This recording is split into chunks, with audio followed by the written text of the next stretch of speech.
Hi అండి. నేను వెంకటేశ్వర స్వామి గుడికి దర్శనానికి వెళ్ళేసరికి అక్కడ స్వాములందరూ ఏదో పూజ అయితే చేస్తున్నారు. చాలా మంది భక్తులు అయితే పూజను కూడా చూస్తున్నారు. నేను స్వామి దర్శనం అయిపోయిన తర్వాత కాసేపు నేను కూడా ఆ పూజ అయితే చూశాను.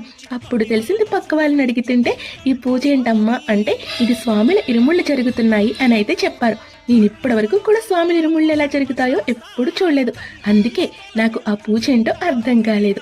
ఆ రోజు నేను గుడికి వెళ్దాం కదా అని ఒక 70 కిలోమీటర్ల ప్రయాణం బస్సులు అయితే చేశాను. దారి పొడవునా కూడా స్వామి శరణం అంటూ అయ్యప్ప భక్తులు, ఎక్కడ చూసినా ఇరుముళ్ళ కార్యక్రమాలు. శబరిమలకు వెళ్ళడానికి సిద్ధమైన బస్సులు. స్వామిల ప్రయాణం చక్కగా సాగాలి అని బస్సు వరకు సాగనంపడానికి వచ్చిన వాళ్ళ కుటుంబ సభ్యులు, ఇవే కనిపించాయి నాకు. ఈ స్వాములందరికీ కూడా ఈ పాటికే అయ్యప్ప స్వామి దర్శనం అయి ఉంటుంది. ఈ స్వాముల ఇరుముళ్ళు ఆ స్వామికి కూడా అందే ఉంటాయి. స్వాములు మీరందరూ కూడా క్షేమంగా తిరిగి రావాలని మనస్ఫూర్తిగా అయితే కోరుకుంటున్నాను. వచ్చేటప్పుడు మాత్రం మీలో ఎవరో ఒకరు నాకు ప్రసాదం అయితే తీసుకురండి.